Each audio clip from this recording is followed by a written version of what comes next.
Hello, everybody, and welcome. My name is Leanne Galuli, and I'm the president of the Boston University Anti-War Coalition. We are a coalition formed as an alliance of students united in support of an end to wars and a nonviolent methods of social change. Our main purpose is to raise awareness through education and to advocate and develop a legislative agenda that promotes our established goals. I would like to start off the evening by sharing some thoughts with you. It is no secret that we live in an extremely complex world, and every day society spawns new issues that become increasingly difficult to solve. As technology booms and our collective intelligence expands, limits are replaced with innovations to the likes of which our parents could have never dreamed. Progress has led to an intricately run, consumer-based, mass production society that is showing no signs of slowing down.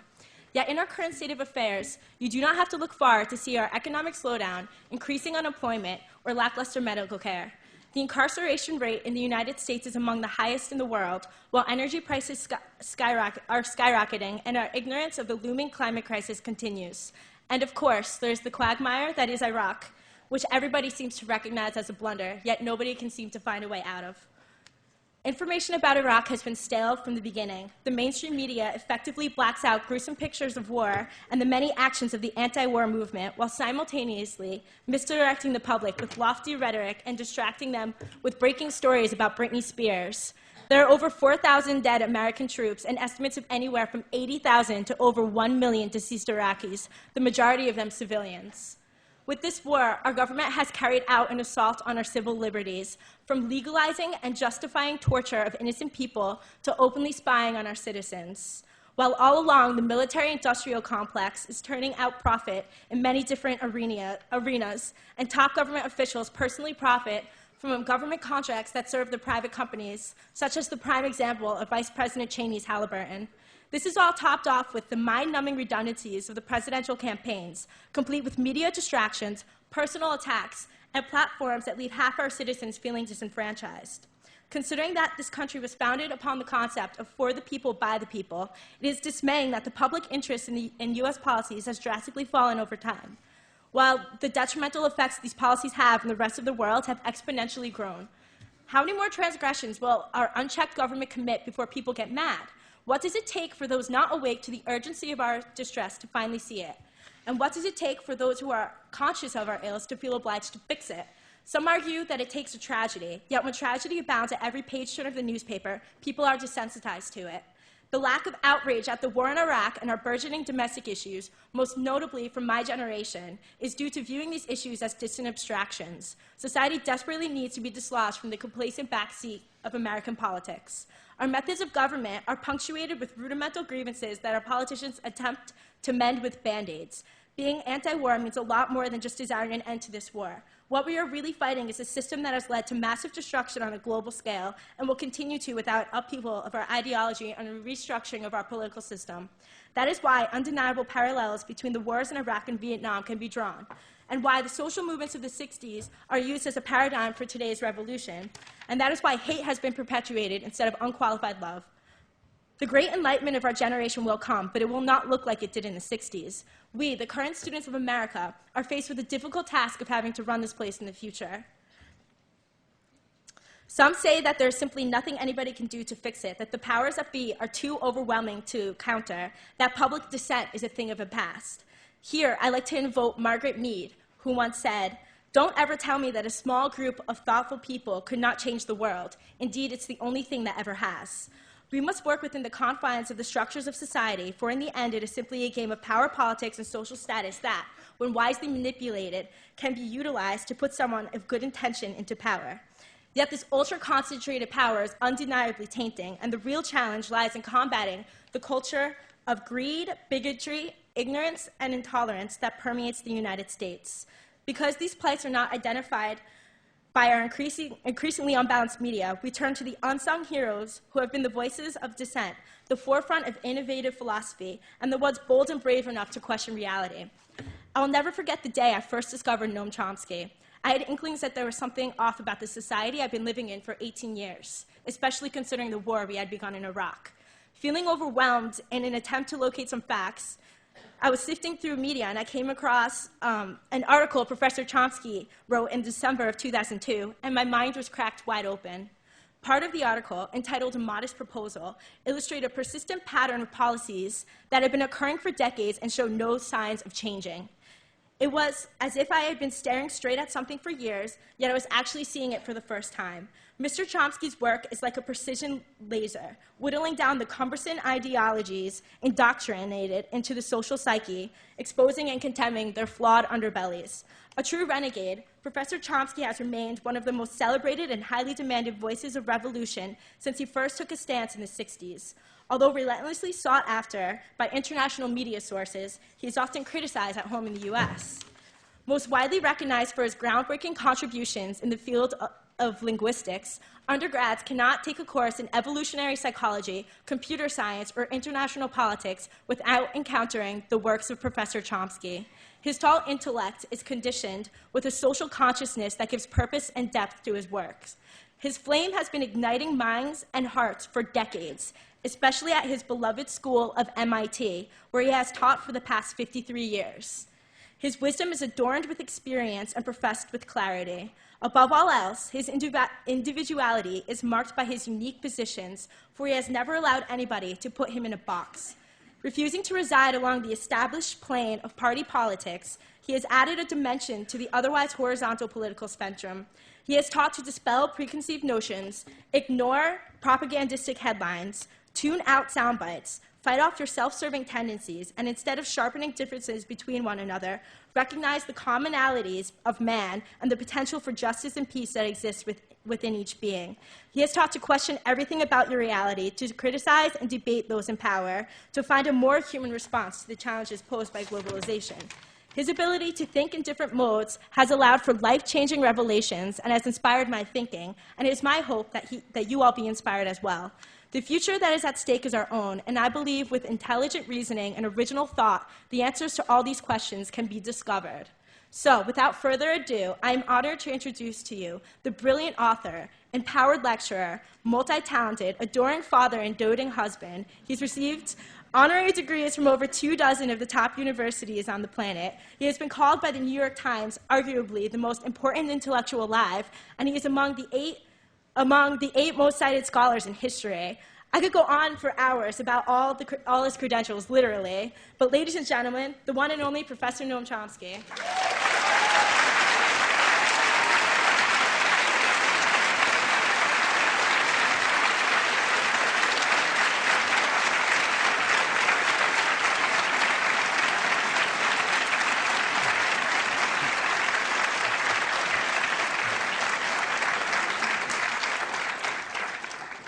Well, I don't anticipate living up to that, but I'll try.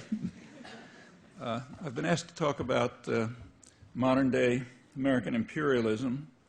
That's a rather challenging task. In fact, talking about American imperialism is a little bit like talking about triangular triangles.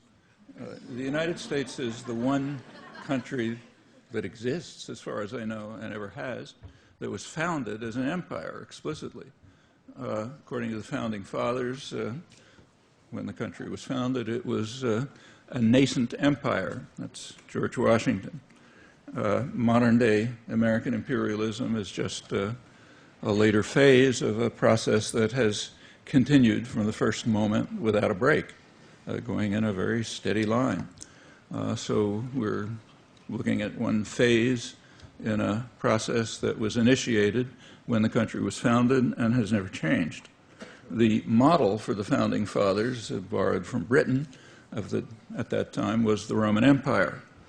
And they wanted to emulate it. I'll talk about that a little. Even before the Revolution, these notions were very much alive.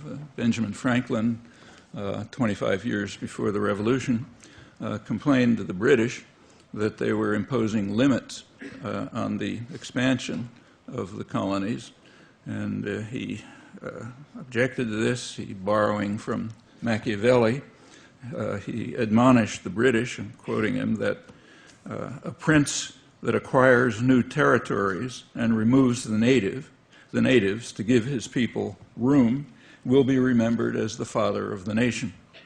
And George Washington agreed.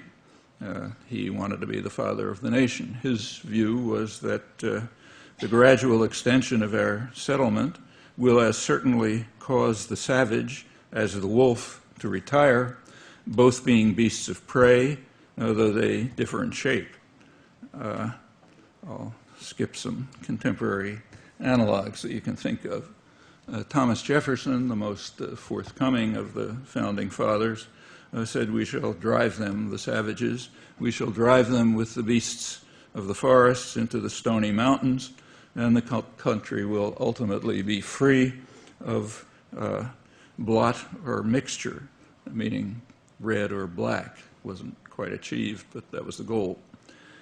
Furthermore, Jefferson went on, our new nation will be the nest from which all America, north and south, is to be peopled, displacing not only the red men here, but the Spanish-speaking population to the south and anyone else who happened to be around. There was a deterrent to those glorious aims, mainly Britain. Britain was the most powerful military force in the world at the time, and it did prevent the steps that the founding fathers attempted to take. In particular, it blocked the invasion of Canada. The first attempted invasion of Canada was before the Revolution, and there were several others later, but it was always blocked by British force, which is why Canada exists. The United States did not actually recognize Canada's existence until after the First World War. Another goal that was blocked by British force was Cuba. Again, the founding fathers regarded the taking over of Cuba as essential to the survival of the nascent empire. But the British fleet was in the way, and they were too powerful, just like the Russians blocked John F. Kennedy's invasions. However, they understood that it would, sooner or later, would come. The great grand strategist, John Quincy Adams, the sort of intellectual father of manifest destiny, he pointed out in the 1820s that we just have to wait.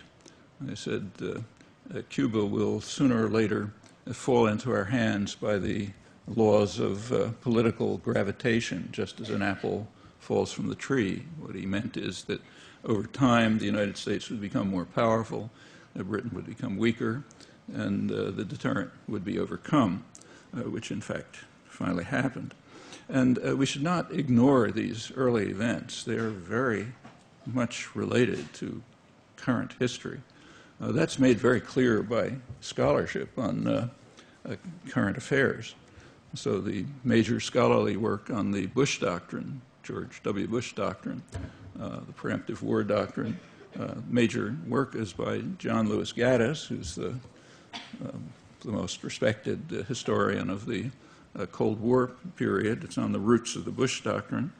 And he traces it right back to John Quincy Adams, who is his hero, the great grand strategist, in particular to Andrew Jackson's invasion of Florida, which conquered Florida from the Spanish. And that was strongly approved by then Secretary of State Adams in a famous state paper in which he advocated the principle of preemptive war on the basis of the thesis that expansion is the path to security. So if we want to be secure, after all, we want to defend ourselves, we have to expand.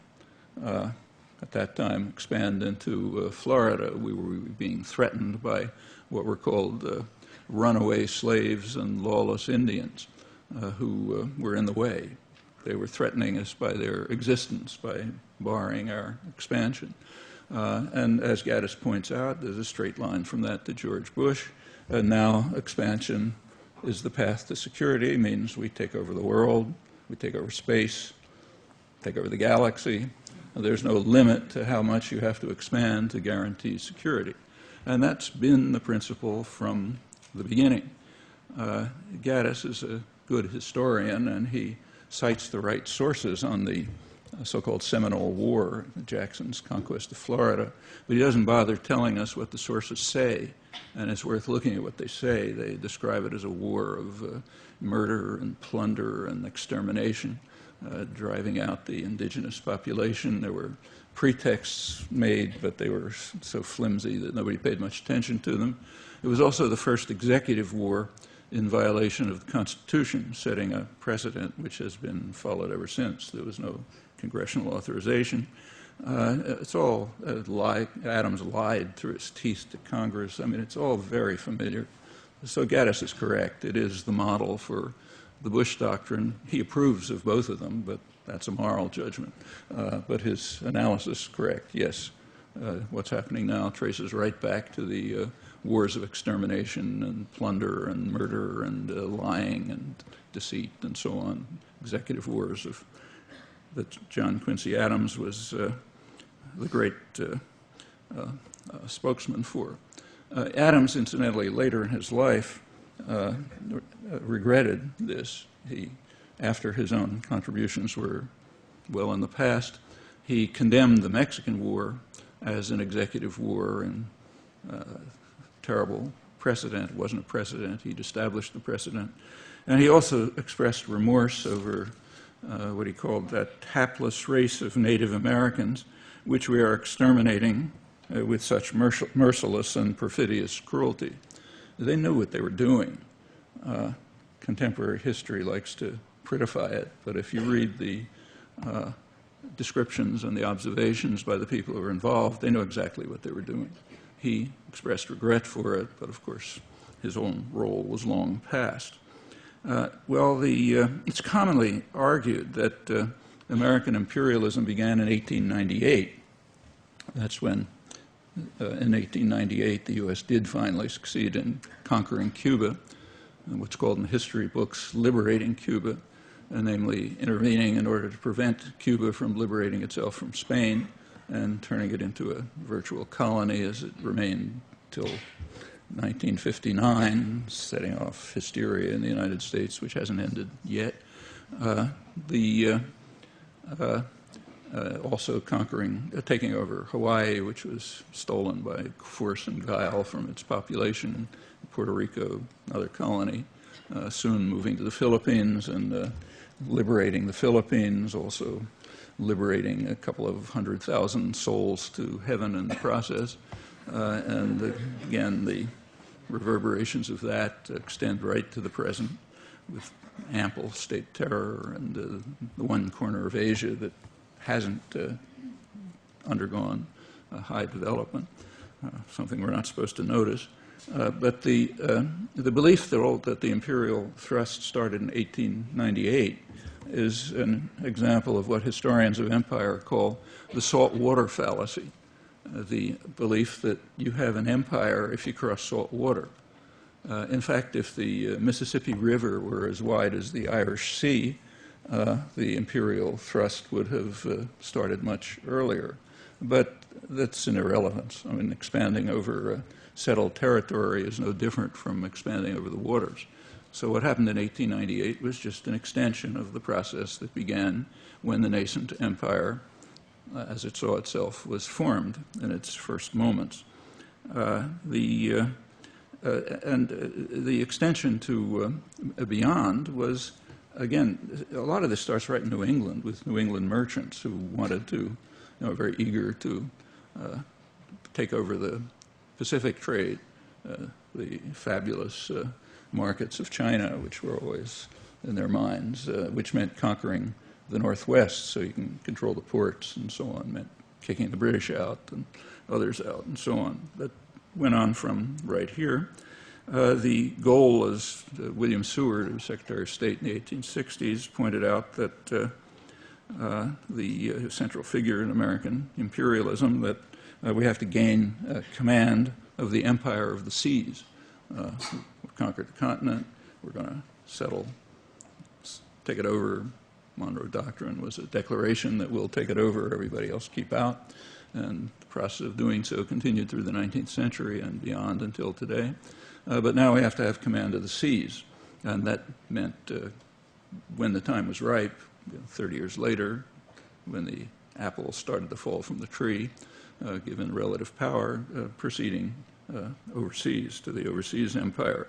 But it's basically no different than the earlier steps. The leading philosophical imperialist, Brooks Adams, he pointed out that this is 1895, we're just on the verge of moving overseas extensively, that all Asia must be reduced to our economic system. The Pacific must be turned into an inland sea, just like the Caribbean had been. And there's no reason, he said, why the United States should not become a greater seat of wealth and power than ever was England, Rome, or Constantinople. Well, again, there was a deterrent. The European powers wanted a piece of the action in East Asia, and Japan by then was becoming a formidable force. So it was necessary to explore more complex modes of gaining command of turning the Pacific into an inland sea and going on. And that was lucidly explained by Woodrow Wilson, who is one of the most brutal and vicious interventionists in American history. The probable permanent destruction of Haiti is one of his many accomplishments. Those of you who study international relations theory or read about it know that there's a notion of Wilsonian idealism. The fact that that notion can exist is a very interesting commentary on our intellectual culture and scholarly culture. If you look at his actual actions, fine words are easy enough. But these are some of his fine words, which he was smart enough not to put into print. He just wrote them for himself. He said, since trade ignores national boundaries and the manufacturer insists on having the world as a market, the flag of his nation must follow him, and the doors of the nations which are closed against him must be battered down, even if the sovereignty of unwilling nations be outraged in the process. No useful corner of the world may be overlooked or left unused. That's 1907. There's a current version of that, a crude version by Thomas Friedman, who says that McDonald's cannot flourish without McDonnell Douglas, meaning the U.S. Air Force. Well, that's a crude version of Wilson's point. They got to batter down the doors by force and threat, and no corner of the world must be left unused, no useful corner. There was a watershed in this process at the time of the Second World War. At the time of the Second World War, the U.S. already had by far the largest economy in the world and had for a long time, but it wasn't a major player in world affairs. Britain was the leading player, France second, the United States lagging. It controlled the hemisphere, had made forays into the Pacific, but it was not the leading player. However, during the war, U.S. planners understood that the war was going to end with the U.S., the world dominant power. However, it turned out other competitors were going to destroy themselves and each other, and the U.S. would be left alone at comparable security. In fact, the U.S. gained enormously from the war. Industrial production virtually quadrupled. The war ended the Depression. The New Deal measures hadn't done so. The U.S. ended, at the end of the war, the U.S. had literally half the world's wealth, and competitors were virtually either damaged or destroyed, and incomparable security. Controlled the Western Hemisphere, controlled both oceans, controlled the opposite side of both oceans. Just nothing remotely like it in history. And during the war, planners understood that something like that was going to turn out. It was obvious from the nature of the war. From 1939 to 1945, there were high-level meetings, regular meetings, of the State Department planners and the Council on Foreign Relations, the sort of main external non-governmental input into foreign policy. And they laid careful plans for the world that they expected to emerge. It was a world, they said, in which the United States will hold unquestioned power and will ensure the limitation of any exercise of sovereignty by states that might interfere with U.S. global designs. Incidentally, I'm not quoting neocons. I'm quoting the Roosevelt administration, the peak of American liberalism. They called for what they called an integrated policy to achieve military and economic supremacy for the United States and bar any exercise of sovereignty by anyone who would interfere with it. And they would do this in a region that they called the Grand Area.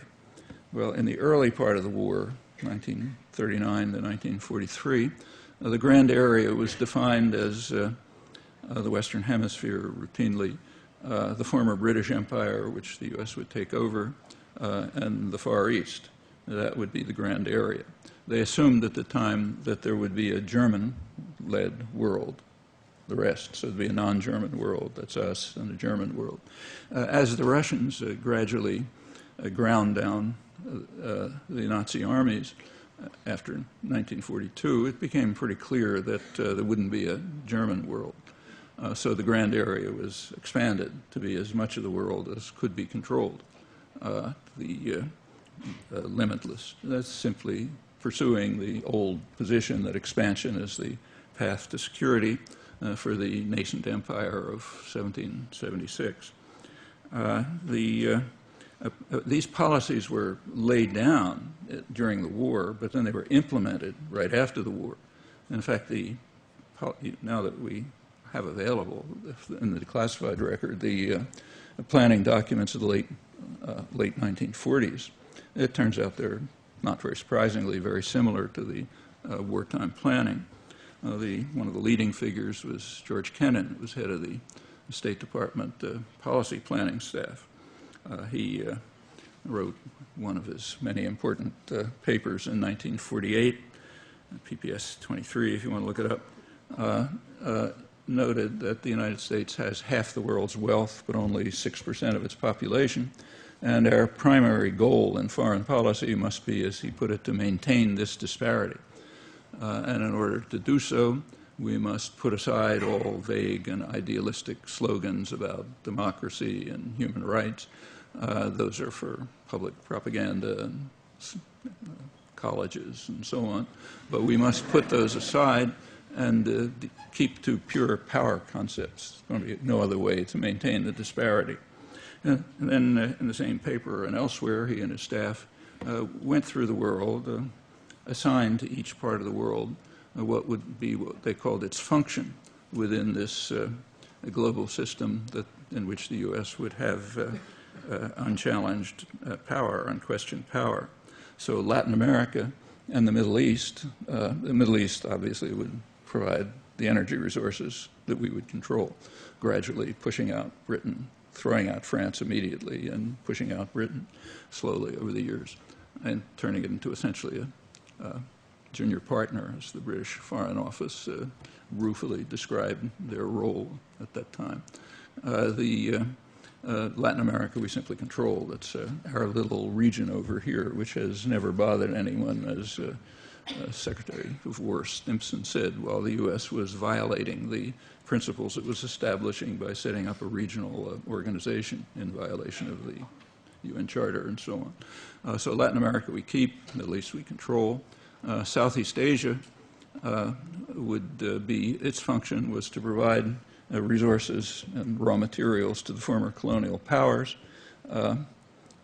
Meanwhile, we would purchase them too. That would send dollars there, which the colonial powers would take, not the population. And they could use those to, Britain, France, Netherlands could use the dollars to purchase U.S. manufacturers. It's called a triangular trading arrangement, which would allow the U.S. had the only really functioning industrial system in the world, had a huge excess of manufacturing products, and there was what was called a dollar gap. The countries we wanted to sell it to didn't have dollars. That's Europe, basically.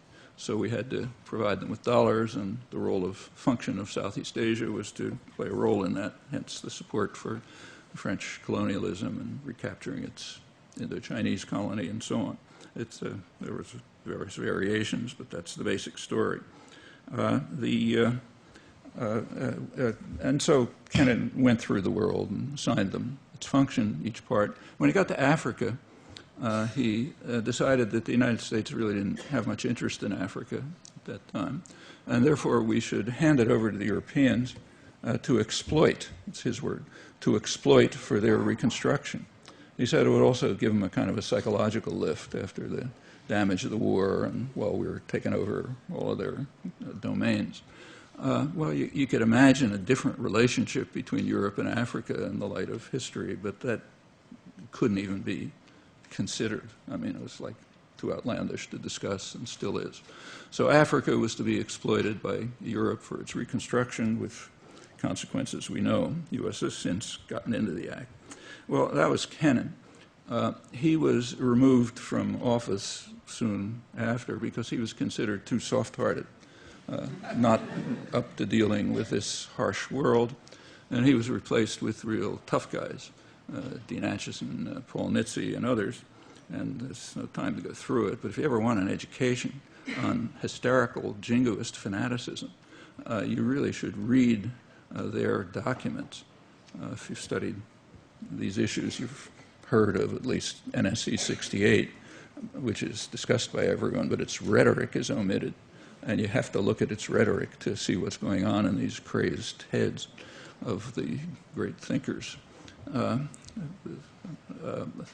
this is true of the whole National Security Council culture. There's a wonderful book on it that came out a couple of years ago by James Peck, a sinologist, called Washington's China. It was the first scholarly book to go through the whole national security culture. And it's like reading a collection of madmen, but it's very much worth studying, much more worth studying than most of what people study in their courses on these issues. Well, anyway, that's what do we do about Latin America, the one nobody has, it's our domain. Well, Kennan was pretty explicit about that too. He said in Latin America we should prefer police states.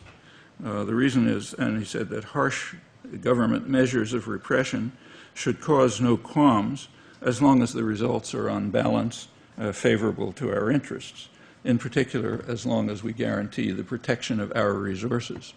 Our resources happen to be somewhere else, but that's a historical accident.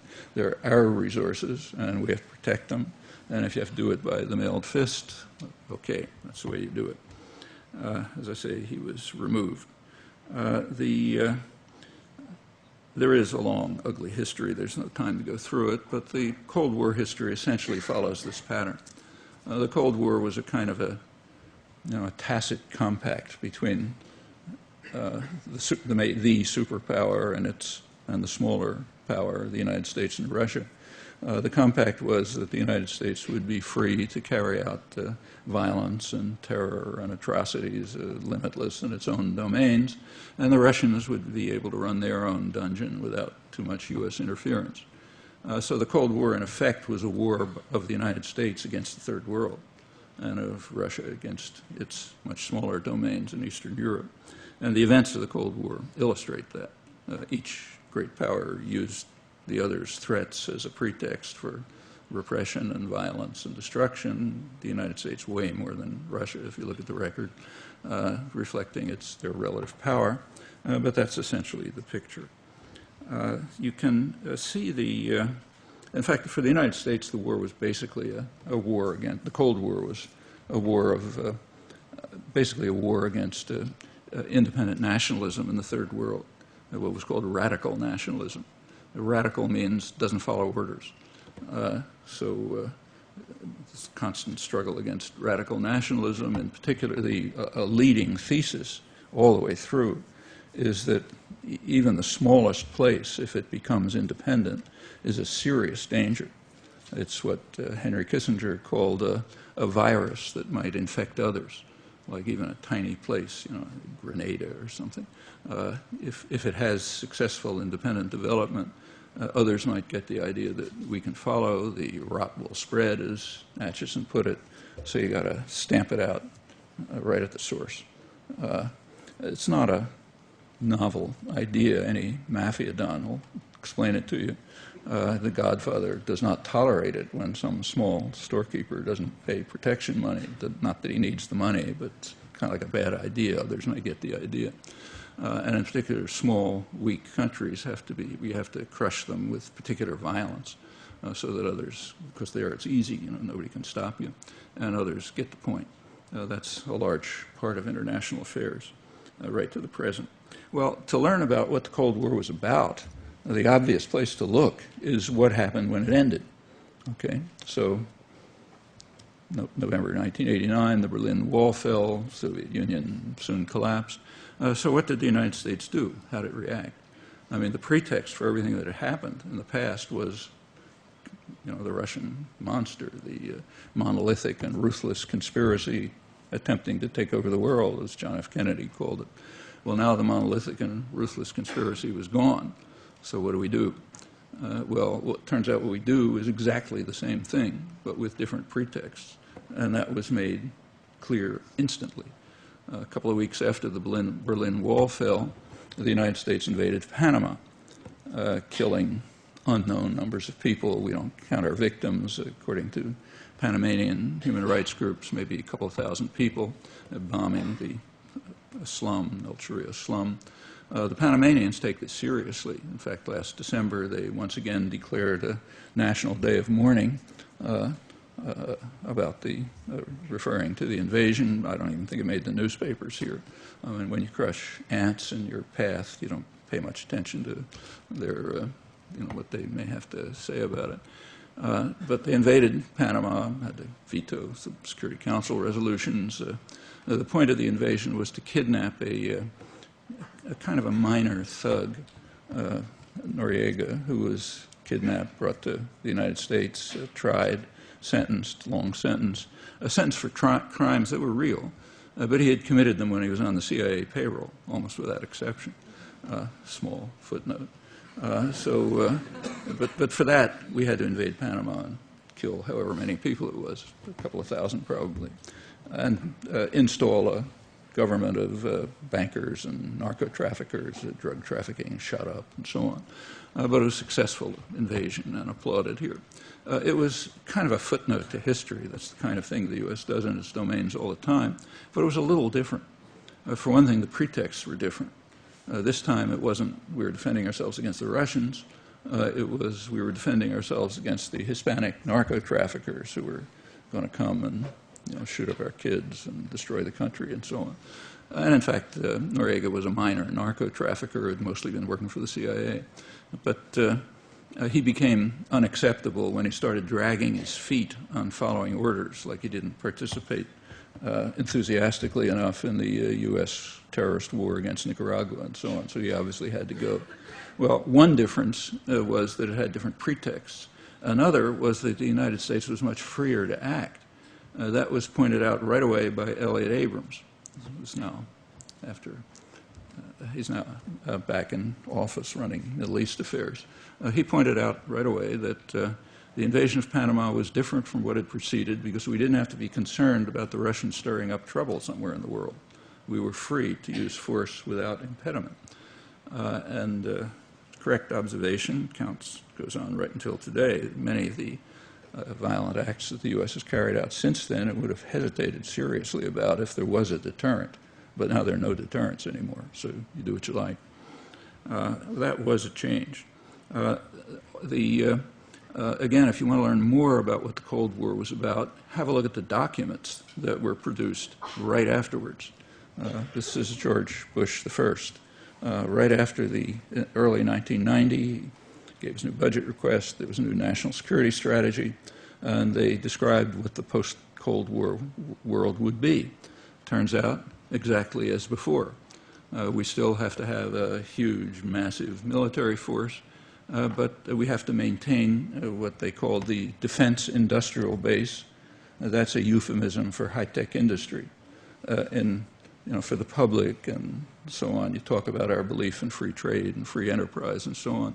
But anyone who knows anything about the U.S. economy knows it's based on the state, extensively on the state sector. High-tech industry is very largely within the state sector, and it's under a government, typically under a Pentagon cover as long as it's electronics based. And that's called the defense industrial base. So we have to maintain the huge public subsidy to high-tech industry called the defense industrial base. We have to have a massive military, but it has different targets. As they pointed out before this, we were aimed at a weapons-rich target, namely Russia. now we're aiming at a target-rich region, namely the Third World.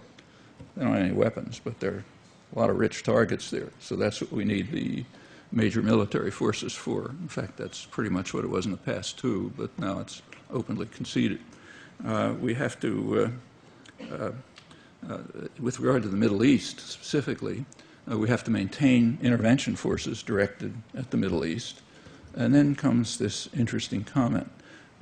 We need the same intervention forces directed at the Middle East, where the problems that we faced could not have been laid at the Kremlin's door. Okay, so sorry, folks, we've been lying to you for the last 50 years, claiming we're defending ourselves against the Russians. But now that the Russians aren't there, it turns out the problems couldn't have been laid at the Kremlin's door, which is correct. The problems were independent nationalism, and they continue to be so. But now it's said open and clear because the pretext is gone. We have to also be concerned now about what they call the technological sophistication of third world powers. It's a really overwhelming threat. It's kind of like Hillary Clinton a day or two ago saying that if Iran attacks Israel with nuclear weapons, we'll obliterate Iran. And the chance of Iran attacking Israel with nuclear weapons is somewhere below an asteroid hitting Israel, but it doesn't matter. It's a nice throwaway line. But that's the kind of threat we have to worry about. It's kind of like Ronald Reagan in 1985 strapping on his cowboy boots and declaring a state of national emergency because of the threat posed to the national security of the United States by the government of Nicaragua, which was only 2 days away from Harlingen, Texas. So we really had to tremble in terror. Well, that's that's standard. It had to increase after the end of the Cold War, with the main pretexts gone, and it has.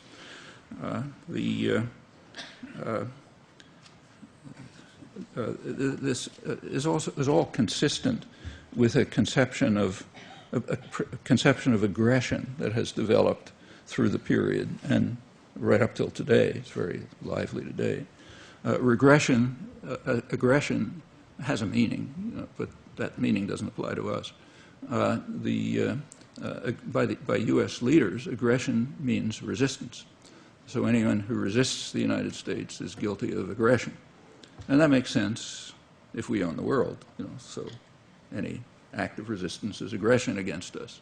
So when the U.S. invaded South Vietnam in the early 1960s under Kennedy, Kennedy said we're defending ourselves against what he called the assault from within. And the leading liberal light, Adlai Stevenson, described it as internal aggression. So internal aggression by South Vietnamese against us, and of course we're there by right because we own the world. And that continues right to the present. So let's skip a lot of time because nothing much changed and come right up till today. So the big problem of the Middle East now, read the Washington Post a couple days ago, is the growing aggressiveness of Iran. That's what's causing the problems of the Middle East.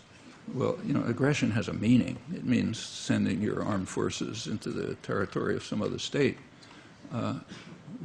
When the latest case of Iranian aggression was a couple of centuries ago, unless we count Iranian aggression that was carried out under the Shah, which we approved of, the tyrant who we imposed, conquered a couple of Arab islands, but that was okay. But nevertheless, we have to defend ourselves against Iranian aggression in Iraq, in Lebanon, and in Gaza, where Iran is carrying out aggression, meaning people there are doing things we don't like, and Russia isn't around, so we'll blame it on Iran. That's aggression. And there's a lot of discussion about aggression inside Iraq, carried out by the renegade cleric, Muqtada al-Sadr. If you read the press, you might get the idea that Muqtada's first name is renegade. It's hardly a phrase, a reference to him that doesn't talk about the renegade Muqtada al-Sadr.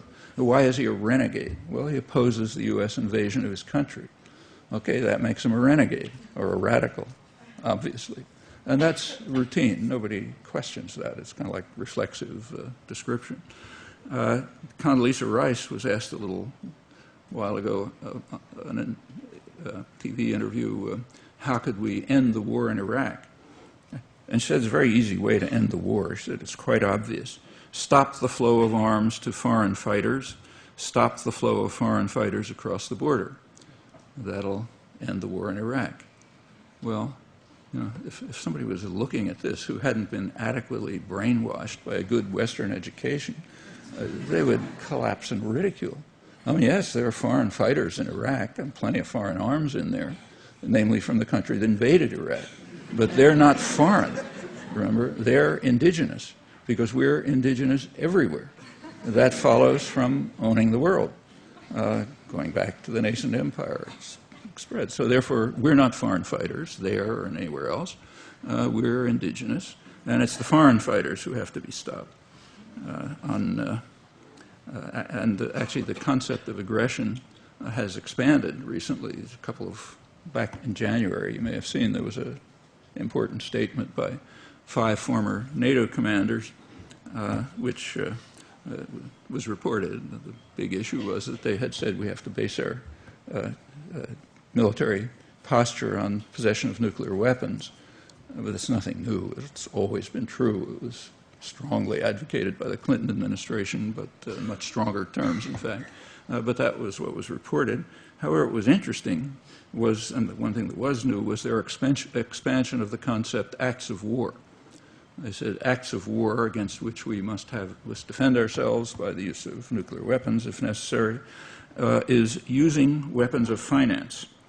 Okay, so if a country uses weapons of finance against us, that's an act of war, and we have to be ready to use nuclear weapons if necessary.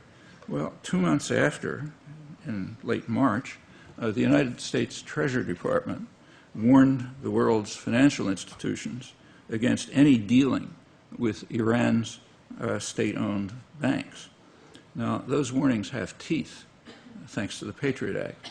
A little noticed element of the Patriot Act permits the United States to bar from access to the United States financial system any country that violates its orders. Meaning if a German or a Chinese or other bank tries to have dealings with Iran, they can be barred from the U.S. financial system, which is a cost that very few are willing to bear, and is in fact a declaration of war, and by the judgment of the 5 NATO commanders, an act of war against which Iran is entitled to respond any way it likes, perhaps with nuclear weapons or terror or whatever, according to these judgments. Now, you'll notice that there's a serious logical fallacy in what I've just been saying. It overlooks 2 fundamental principles, which are the crucial principles of world order. The rest is footnotes. The first principle is that we own the world and Iran doesn't. So therefore, the principles don't apply to us. They only apply to others. And kind of a corollary to that is that everything we do is necessarily with the best of intentions. That's a tautology. You don't have to give evidence or arguments. And that's a constant feature of the intellectual culture, almost without exception, across the spectrum.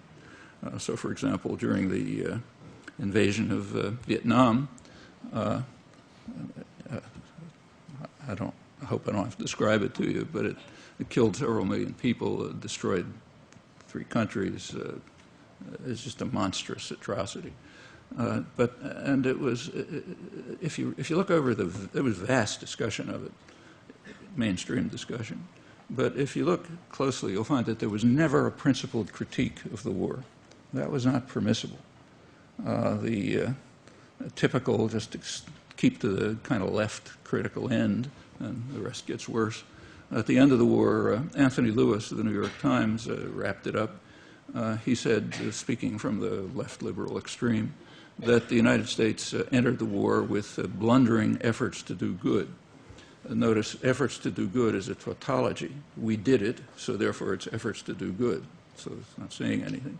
Blundering, because it didn't work as well as they wanted, at least. Worked pretty well, but not as well as they wanted. So we started with blundering efforts to do good, but by 1969, it was clear that we could not establish democracy in South Vietnam at a cost acceptable to ourselves.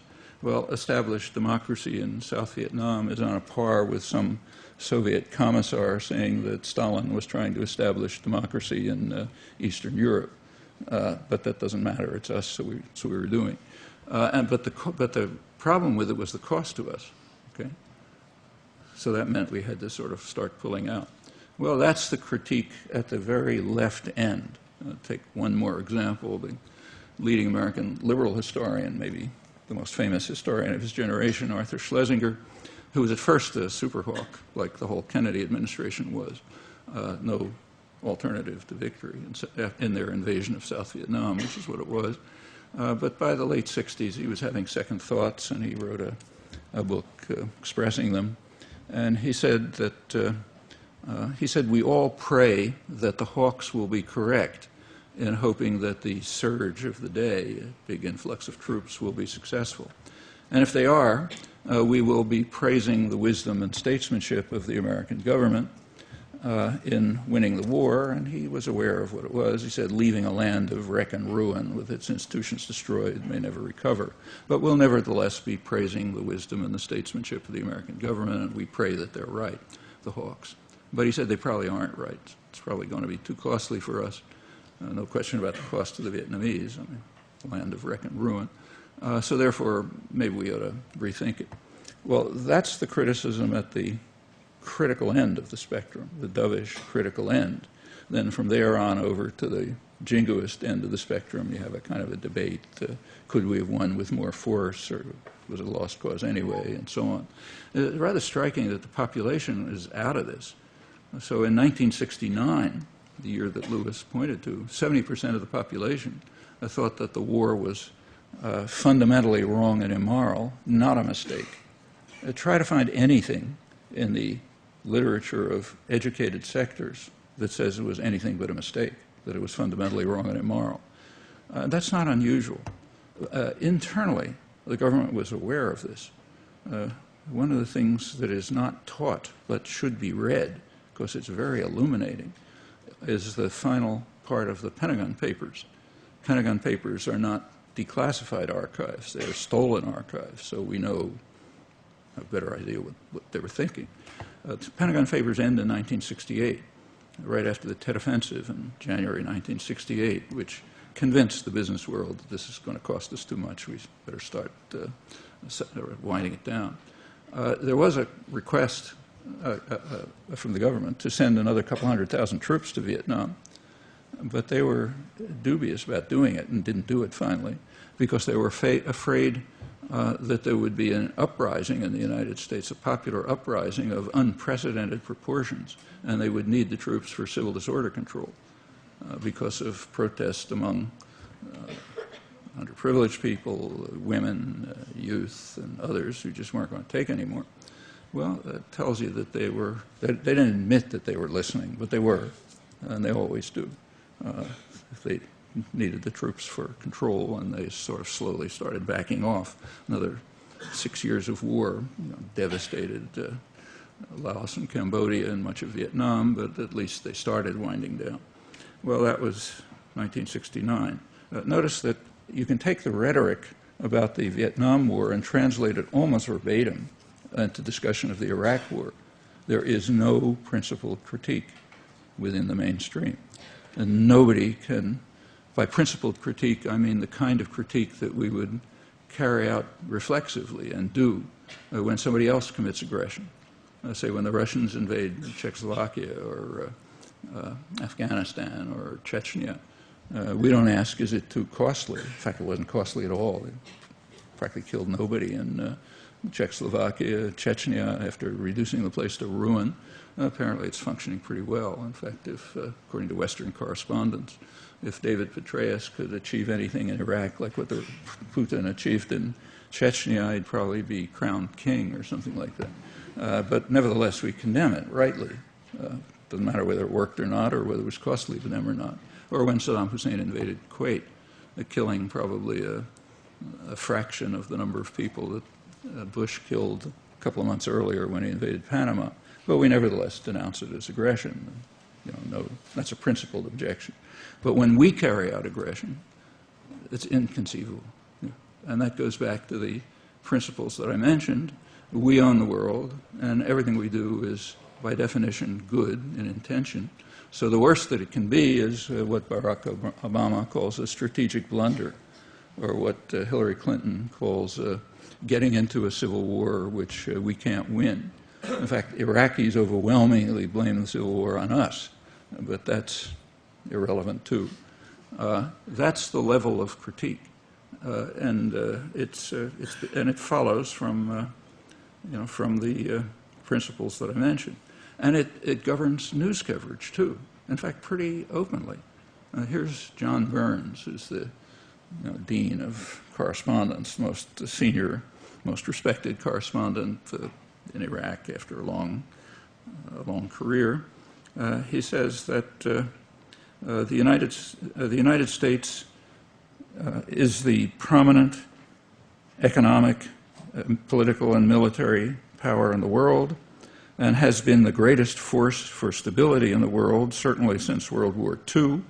It would be a dark day if the outcome in Iraq were to destroy the credibility of American power, to destroy America's willingness to use its power in the world to achieve good, to fight back against totalitarianism, authoritarianism, gross human rights abuses.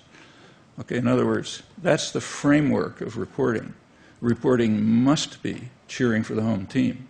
Nothing else is conceivable because of the depth of these principles which are instilled into people in the educational system and propaganda. You can't see the world in any other terms.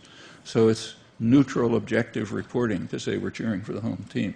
And it's quite open. It's interesting that he said it so clearly, but he says that's particularly true, he says, in the Middle East. Notice it makes not the slightest difference what the people of the world or the Middle East think. That's not relevant. Or for that matter, what the people in the United States think.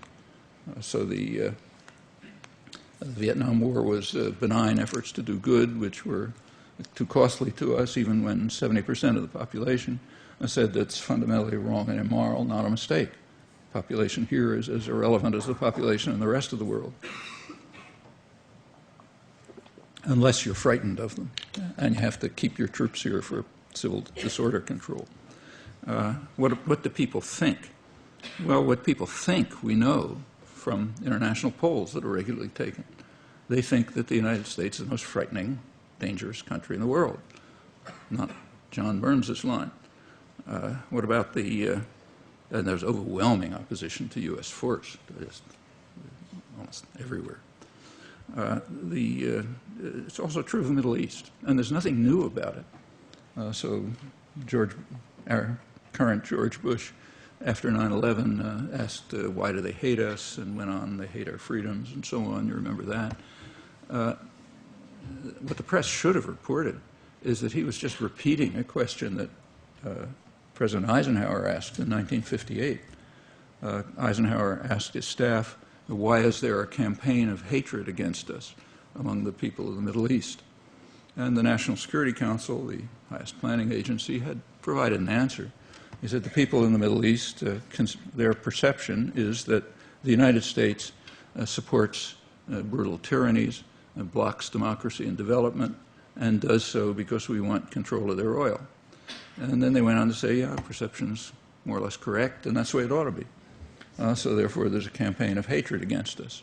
And so it continues. After 9/11, the Wall Street Journal, to its credit, conducted some polls in the Middle East. They didn't care about the general population, what's demeaningly called the Arab street. They polled what they called moneyed Muslims, bankers, managers of multinational corporations, kind of guys we like. And they found pretty much the same thing as 1958. It's not, they don't have any objection to neoliberalism or any of this stuff. In fact, they love it. But they condemn the United States for supporting harsh, tyrannical regimes, which it does, and opposing democracy and development, which it does, because we want to control their energy resources. By 2001, they had other objections, namely Israel's U.S.-backed vicious repression and dispossession of Palestinians, which is ongoing. and also the sanctions against Iraq. The sanctions against Iraq didn't get much play here because we don't pay attention to our crimes. That's crucial. That's part of the principle that everything we do is good. But they do pay attention. And in fact, we know a lot about them, or we can if we want to. There were two directors of the oil for food program, supposedly the humanitarian part of the sanctions. Both of them resigned because they regarded the sanctions as genocidal, carrying out a huge massacre of the population. The Clinton administration would not permit them to transmit their information to the Security Council, which was technically responsible. And the media agree. The spokesman for the State Department, James Burns, said that, referred to Hans von Sponeck, the second of them, as, he said, this man in Baghdad is paid to work, not to talk. And the press agrees and scholarship agrees, so they're suppressed. They knew more about Iraq than any other Westerner. They had hundreds of observers running around the country sending back reports. But you can do a Google search and find out how often they were allowed to speak in the United States in the run-up to the war, or for that matter since. Von Sponeck, who's a very distinguished international diplomat, wrote a book about it about 2 years ago called A Different Kind of War.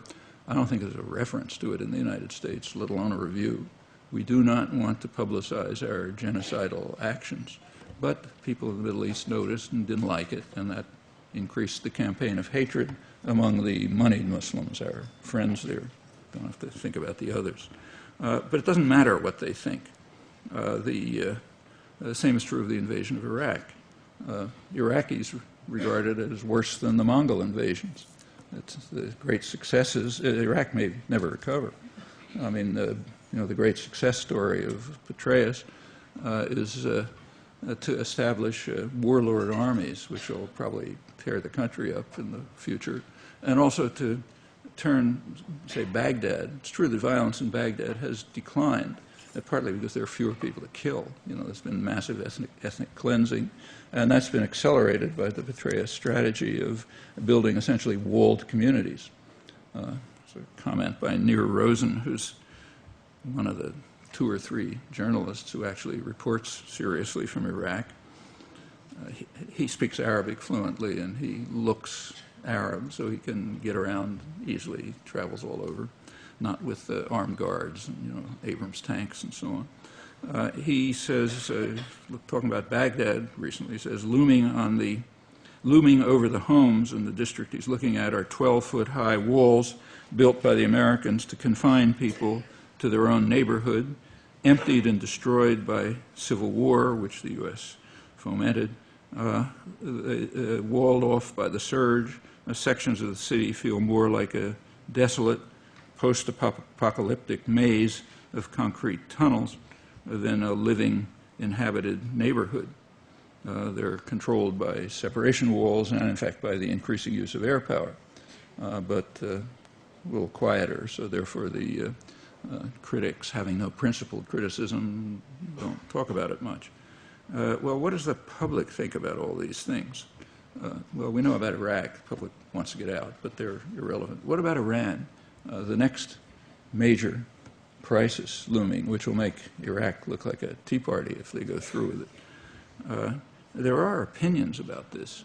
There's the opinion of American elites, which you can read, say, in the New York Times or Washington Post or liberal journals and so on. They'll tell you that Iran is defying the world by enriching uranium. Well, exactly who is the world? Okay, well, we can find out. There is an organization called G77, 130 countries, includes the vast majority of the people of the world. They vigorously support Iran's right to all the rights guaranteed by the Non-Proliferation Treaty, including enriching uranium for nuclear power. So they're not part of the world. Okay. Now, what about the American population?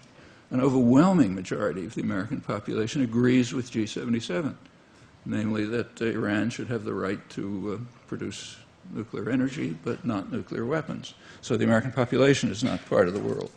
So non-aligned countries are not part of the world. American population is not part of the world. Obviously, Iranians are not part of the world. So who's left? Well, the world consists of people who follow Washington's orders. You can't say it includes the United States, because the overwhelming majority of Americans are not part of the world. They oppose this, just as on many other issues.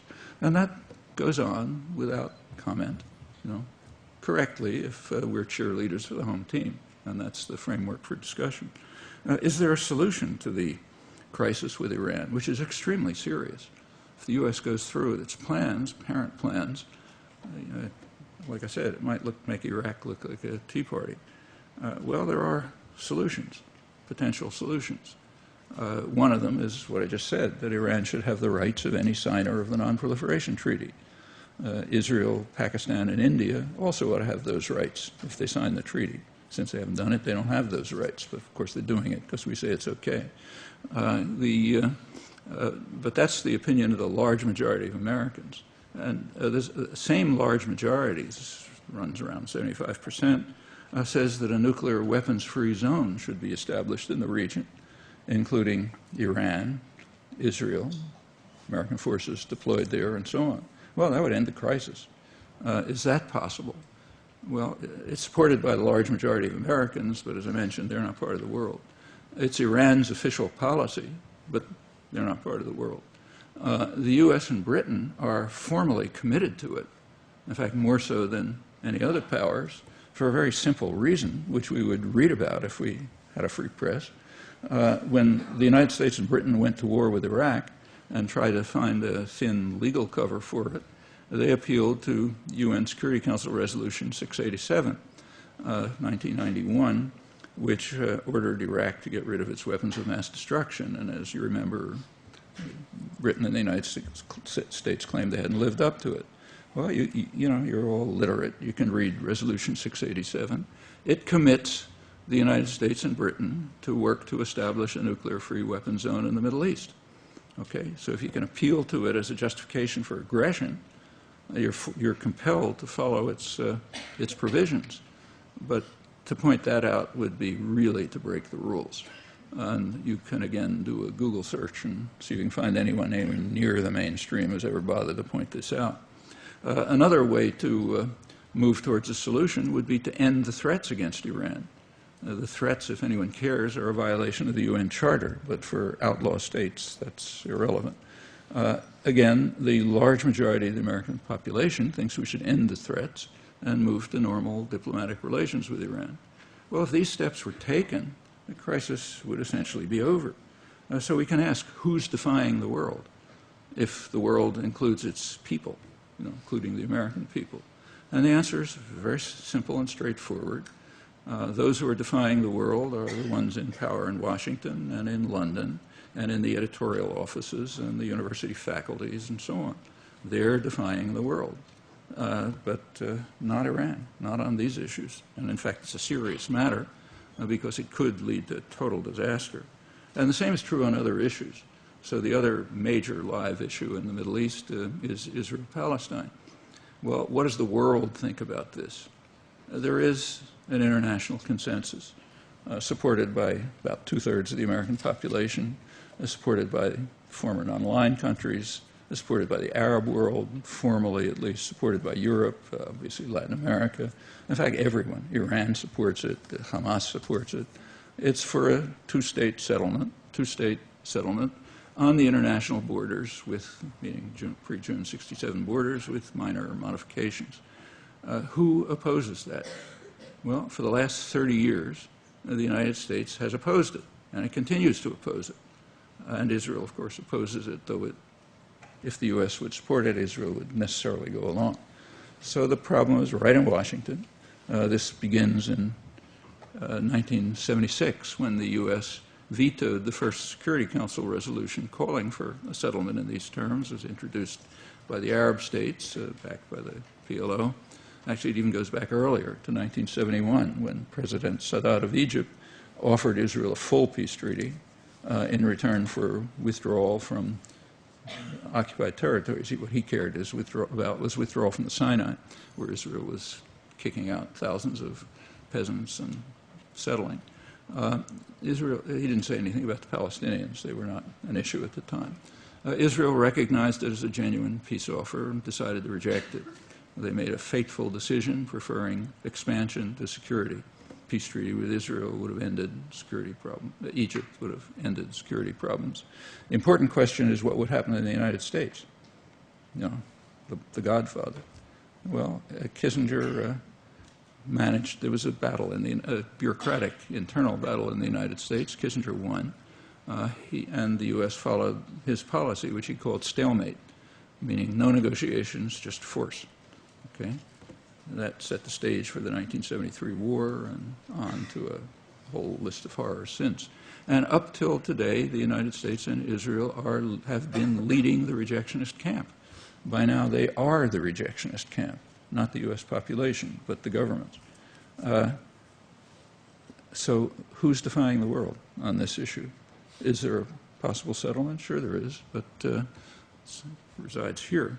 In fact, on issue after issue, the major problems happen to be right here, which is a very optimistic conclusion because it means that we can do something about it. It's here that we can have an influence, not elsewhere. I'll stop.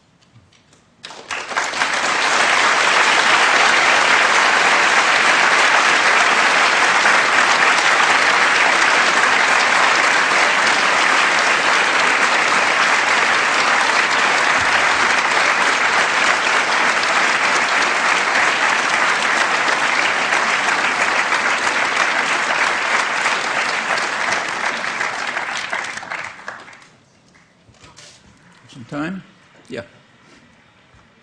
If anyone has any questions, there's mics set up. 3 mics. You can come on down.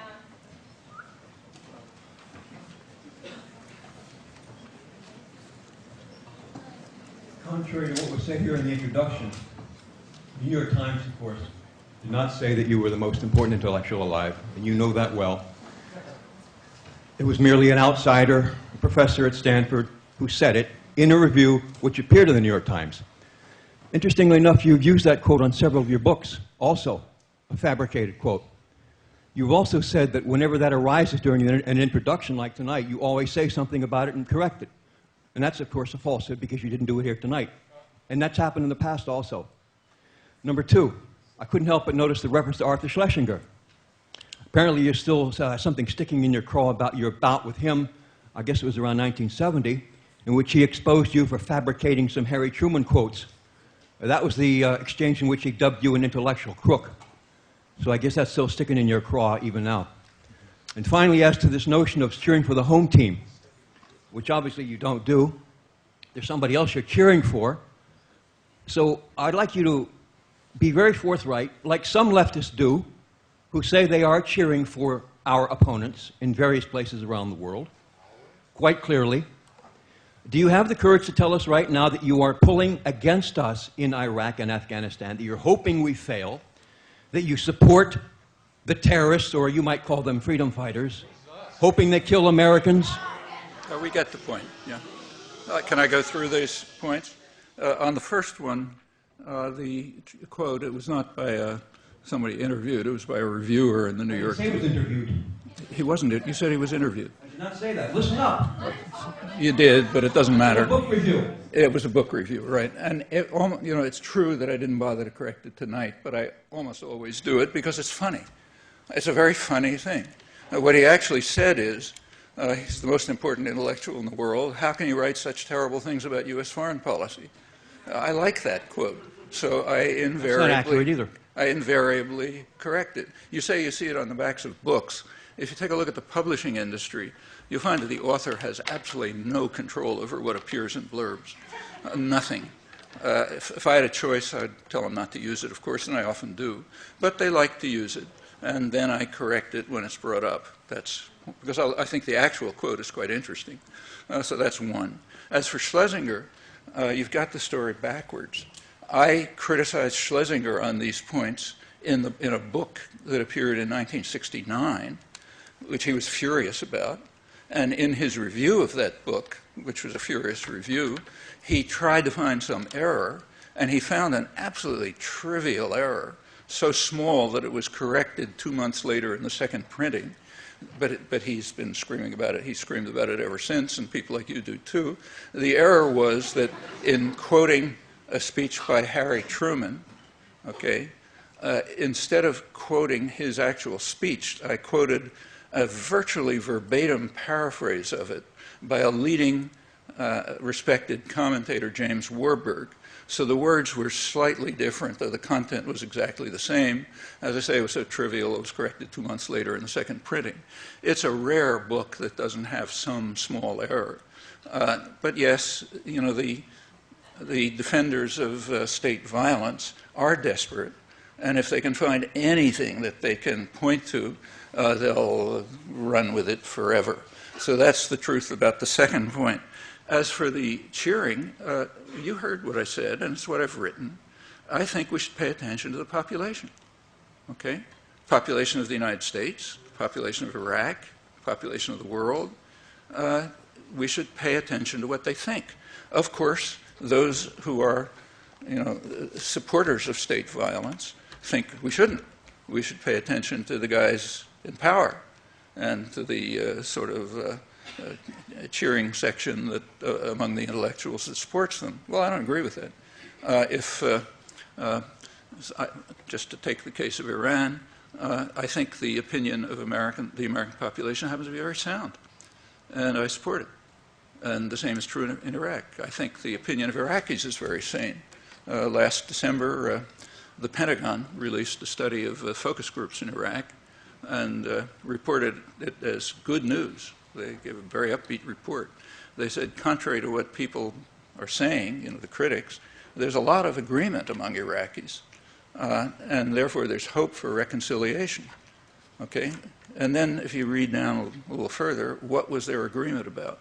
Well, there was overwhelming agreement among Iraqis that the United States is responsible for the ethnic cleansing and the sectarian violence, and that the United States should get out. Okay? That's what there's agreement about. Well, yeah, I think we should pay attention to our victims. And I can go down the line if you like. Everything else you said is just pure fabrication, and you know it.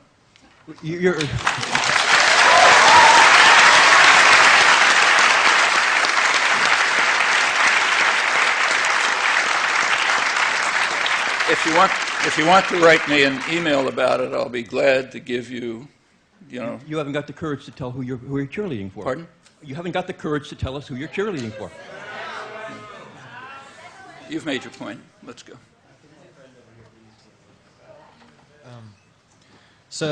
Decades ago, the U.S. instituted a policy of undercutting foreign food markets. I'm sorry. Could you raise your hand, whoever's talking? Oh, over there. Oh, sorry. Yeah. Go ahead. Decades ago, the U.S. instituted a policy of undercutting foreign food markets via U.S. subsidies. Recently, U.S. farm subsidies have shifted to ethanol markets, much to the chagrin of almost every third world nation, and furthermore, much to the disinterest of almost every major media network. What role, if any, do you think this food crisis will play in U.S. expansionist policies? Well, just to clarify a little bit, when the ethanol craze began, it was overwhelmingly cheered by the media and commentators and so on. Not by everyone. I mean, I wrote an article criticizing it. In fact, there was even an article in Foreign Affairs criticizing it. So there were critics. But it didn't take much thought to realize that shifting of cropland to ethanol production, to fuel, was going to cause an increase in prices of food and a shortage of food. I mean, you know, you don't have to be a genius to figure that out. It's particularly true when it's U.S. ethanol. It wouldn't have been so obvious, and maybe wouldn't have even been true, if it was Brazilian ethanol. Brazilian ethanol is made from sugar. It's much more efficient, and it's much cheaper. And in order to keep the ethanol industry functioning here, the government has to, first of all, provide huge subsidies to agribusiness, and also to impose a huge tariff to prevent much cheaper and more efficient Brazilian ethanol from getting into the country. The technical term for that is free trade. Okay, but if it's so it's a big gift to agribusiness. It takes plenty of land away from crop production. That means that there's a shortage of corn, but also of a lot of other things. If land is shifted to corn production, inefficient corn production for ethanol, it's not being used for soybeans and peas and so on. So that gets reduced. Same happening in the third world. Third world countries that are, say, producing soybeans may shift to using to crops that will be bought up by the rich for ethanol. And that's happening too. So it spirals, and yes, it's one of the factors leading to a very serious food crisis. Just how much of a factor that is pretty hard to estimate. So the drought in Australia is also a big contributory factor. But all of that's kind of irrelevant. We can't do anything about the drought in Australia. The one factor we can do something about is the use of cropland for fuel. And ethanol is not particularly efficient from the point of view of pollution or energy inputs and so on and so forth. So all across the board, it was, I think, a disaster, and it was understood to be, anyone who thought about it from the beginning, and it ought to be terminated. If anybody wants to use ethanol, they should break down the protectionist barriers and the subsidies to agribusiness and use Brazilian ethanol. It's causing all of this is part of a whole system of undermining third world farmers. So one of the big effects of NAFTA intended effects is to drive Mexican peasants off the land. Mexican peasants cannot compete with highly subsidized U.S. agribusiness. It's kind of obvious. So slowly being driven off the land. It's going to get worse now that Mexico has been forced to eliminate all tariffs. And they flood into the cities. They lower wages, which is very good for U.S. manufacturers who are exporting production there. And then they try to flee across the border. So we build walls. I mean, these things are all interconnected. Same with Haiti. I mean, when one of the things that American cheerleaders are supposed to cheer the government about is that Clinton sent the Marines to put an end to terror in Haiti in 1995. That part is true, but there's a little more. The elected government, the Aristide government, first elected government in Haiti, was a populist, independent government led by what we call a radical priest, meaning liberation theologist concerned about the poor. It was overthrown a couple of months later by a military coup, as anticipated. The U.S. had done everything possible to try to undercut it in those few months. The U.S. immediately turned to supporting the military coup, violating the Organization of American States embargo. That was under Bush 1. Under Clinton, the violations increased. Clinton actually authorized the Texaco Oil Company to send oil to the military junta and the rich elite in violation of his own presidential order. In 1995, Clinton decided that the population had been tortured enough, and it was pretty miserable. I was there for a while. So he figured that's enough. We'll let the elected government go back, but on a condition. The condition was that they accept a very harsh neoliberal regime. I mean, drop all your tariffs, drop all support for local production, and so on.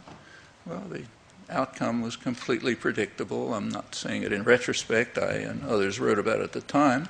Haitian rice farmers are pretty efficient, but they cannot compete with highly subsidized U.S. agribusiness exporters.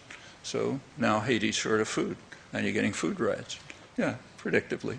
That's the consequence of following such policies. And again, it doesn't take genius to figure them out. It's kind of like an elementary school student can figure it out.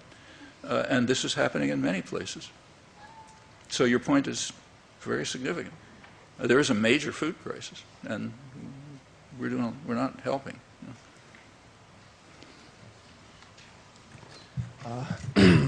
Hi. First of all, thanks. I want to thank you a lot for all the intellectual inspiration. All these matters are a lot more interesting now that they make sense. And I've been following the news a lot lately with Iraq, and it seems like there's some deal of escalation going on in Iraq. And like a few weeks ago, Vice President Cheney made a major trip to the Middle East, and shortly thereafter, the Iraqi government commenced a large-scale offensive against Sadr's forces in Basra, and subsequently there was more large-scale action against Sadr's forces in Sadr City in Baghdad. And there was an interesting phrase that was used in an article I saw. There are Iraqi tanks attacking Sadr City. I'm sorry, I didn't hear the last. It was interesting that they used the phrase Iraqi tanks, which are storming Yeah. Sadr City. But I was thinking about this, and it seems like our policy on the war in Iraq has been almost remarkably restrained. It seems like we've been concentrating mostly on like the green zone and the oil infrastructure. And so given these recent escalations, I was wondering if you thought perhaps we're going to attempt to ferment some kind of like increased violence and bloodbath and perhaps use that as a pretext for additional action in Iran. And I was wondering what your thoughts are on this. Well, you're right that the war in Iraq is restrained by comparative standards. Killed 100,000 people, maybe over 1 million, may have destroyed the country forever. It's worse than the Mongol invasions and so on. Yeah, but that's restrained. For example, it's nothing like the attack on Vietnam. Not even close. The Iraq War has never reached the scale of Vietnam in about 1965. At that time there was no protest. And there are a couple of reasons for that. One reason is that the American population is much more strongly opposed to aggression than it was in the 1960s. That's part of the civilizing effect of the activism of the 60s. It had a big effect on the population, on all kind of things. Support for civil rights, for women's rights, the environmental movement, all the kinds of things I was quoting about the American Indians. Those were standard attitudes in the 60s, not even questioned. The kind of things that kids were reading in school texts, say my own children in the late 60s, you couldn't find in the most backward, crazed part of the country today. It wouldn't be permissible. All of this is a civilizing effect. That's why the 60s are constantly condemned as the time of troubles, kids going crazy and so on. They committed a crime. They civilized the country. And one of the forms of civilization was opposition to aggression. So contrary to what is commonly said, protest against the Iraq War is far beyond protest against the Vietnam War at any comparable stage. At this stage of the Vietnam War, there was no talk about withdrawal. In fact, the first book on withdrawal was written by Howard Zinn, who you know, and it was, I think, 1967. That's a time when there was 500,000 American troops there. The countries had been torn to shreds, extended to and that could barely be mentioned because it was so far out. Actually, he asked me to write a review of it, which I did in Ramparts, because nobody would mention it. Well, now, at a much lower stage of aggression in Iraq, everyone has to say something about withdrawal. Maybe they don't mean it, but they have to say something. That's a big change. So one reason why it's restrained by comparative standards is there's just way more opposition. I mean, after all, the Iraq War is the first war in the history of Western imperialism that was massively protested before it was officially inaugurated. And that's never happened before, not that I can think of. So that's one factor. But there's another more important factor. Vietnam didn't matter much to the United States. I mean, if the country was wiped off the map, the U.S. didn't care. I mean, Eisenhower tried to build up some support for his early stage of the war by talking about tin and rubber and so on, but that was a joke. I mean, Vietnam had no resources of significance to the United States. The concern about Vietnam was what I mentioned, the virus infection theory. There was deep concern that successful independent development in Vietnam might spur others to take on the same efforts. The rot might spread to Thailand, maybe to Indonesia, maybe even to Japan, which was called the super domino by John Dower, a leading Japan historian. Japan might have to accommodate to an independent Southeast Asia. That would have meant the United States had lost the Pacific War, which they weren't prepared to do in 1950. So there was a concern about Vietnam, but it had nothing to do with its resources. And in fact, the concern was overcome just by wiping the place out. So the U.S. basically won the war in the 1970s. Didn't achieve its maximal objectives, but it did satisfy its basic war aims. You can't destroy Iraq. It's far too valuable.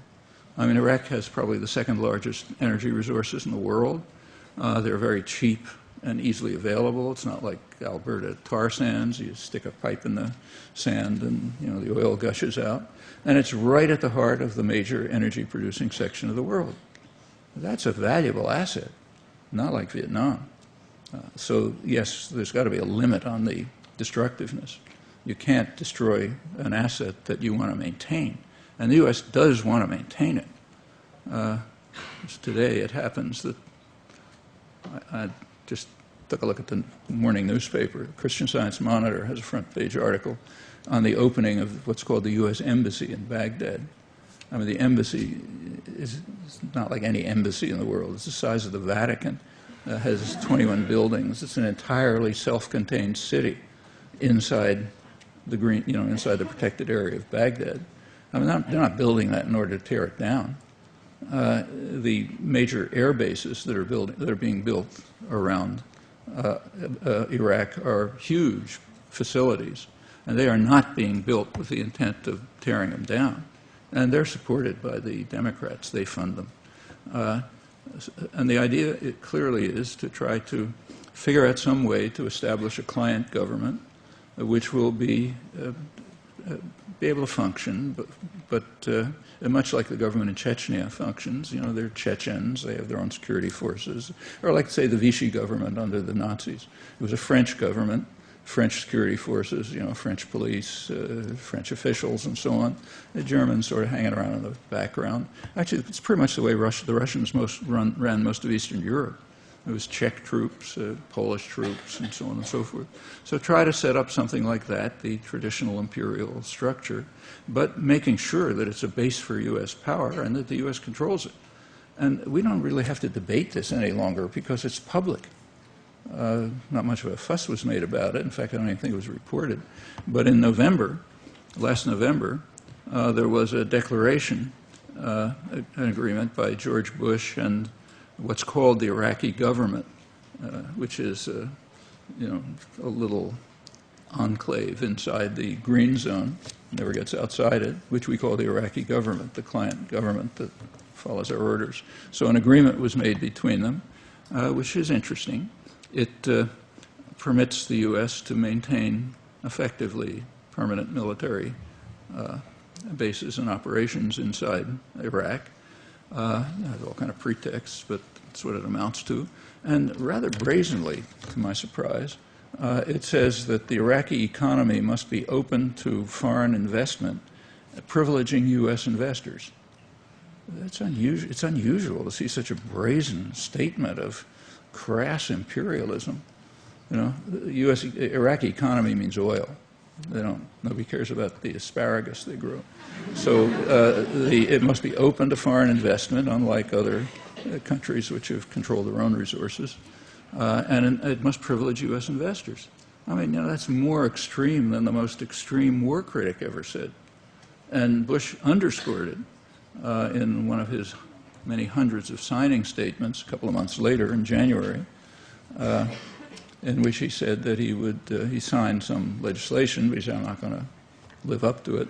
In fact, I won't live up to any legislation that interferes with the U.S. goal of maintaining sort of permanent capacity for military operations there and controls the energy resources. Well, that's totally different from Vietnam.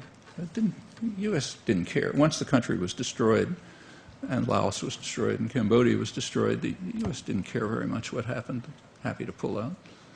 This is just a completely different situation, both domestically and in terms of the geopolitics of it. I'm tempted to ask a follow-up, but I think I'll cede to the other people that are waiting. Yeah. Hi. I really enjoyed your book, Manufacturing Consent, and I was just curious. Over the last couple of days, the mainstream media has gotten behind this irrefutable evidence that North Korea has built a nuclear reactor in Syria and that Israel was able to successfully wipe it out. I was kind of curious to hear your take on that and maybe cut through the propaganda. Yeah, that's a very interesting story. Actually, I've written about it a little if you're interested, and I'll give you some references. But I happened to be listening to NPR on the way in here, the evening news, and they had one of their sober intellectual reports, which was a perfect example of what John Burns was describing, how you have to cheer for the home team.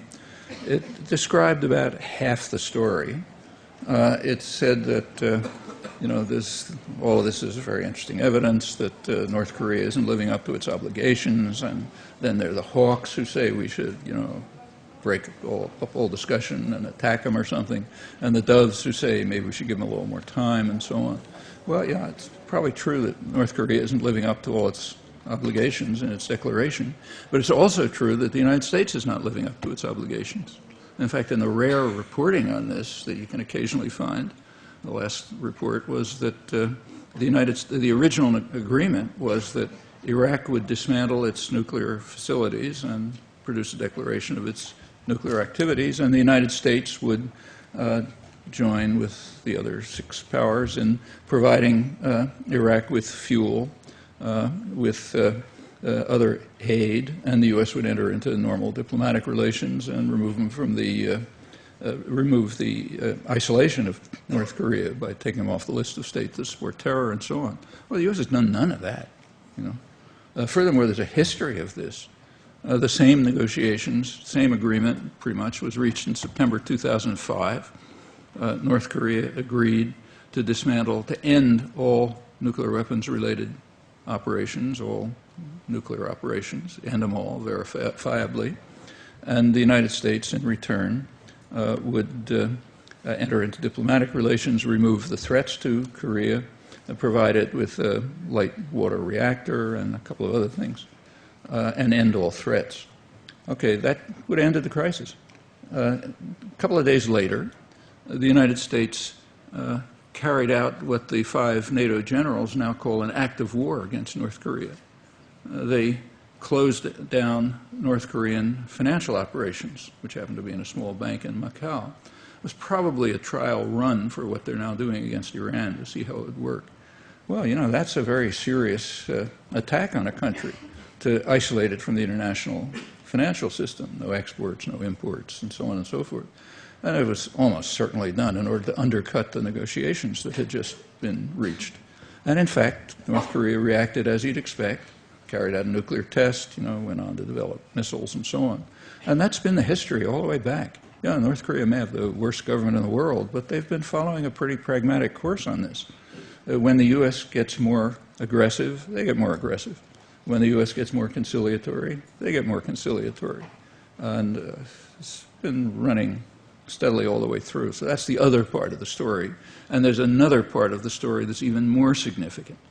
I don't know if North Korea has been providing anything to Syria or not, but there would have been an easy way to stop this, a very easy way. In 1993, North Korea and Israel were on the verge of an agreement by which Israel would recognize North Korea, and North Korea would terminate all weapons-related activities in the Middle East.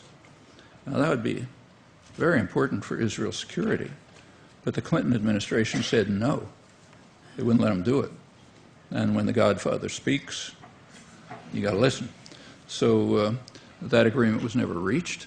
And if that agreement had been reached, we would not be having any discussion about whether North Korea is doing anything in Syria or not. Well, that part of the story is knocked out. Now, it's not that it's secret. If you do some research or you read the arms control literature and so on, yeah, you can find it. Actually, I've written about it too and have others. But it's certainly not the headline where it ought to be. It's not something that people know. Another small point was made by Andrew Cordesman, who's one of the leading Middle East security specialists in the United States, who suggested that maybe this whole flap is just a warning to Iran, saying, we got our eyes on you. And if you do anything, or even if you don't do anything, we'll pretend that you did, and you're in trouble. So yes, there's a lot to the story. But exactly what's going on, we don't know, and probably won't know until declassified documents come out someday, if they ever do. Thank you.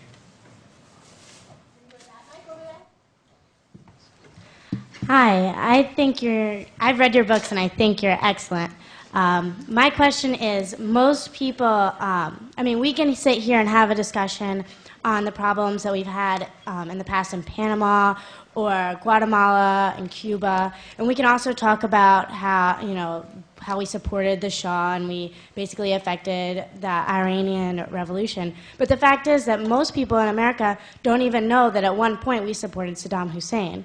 So knowing this fact, how can we help educate the rest of the American public on all of these issues when it seems that, you know, the media won't do it, and it's all of this information that you say is easy to find is maybe not so easy for the average person. So yeah. See, first of all, you're right about supporting Saddam Hussein, but very few people know the extent of the support. I mean, in 1982, Saddam Hussein was hanged a couple of months ago, or a year ago, whatever it was. And if you look, he was hanged for crimes that he committed in 1982.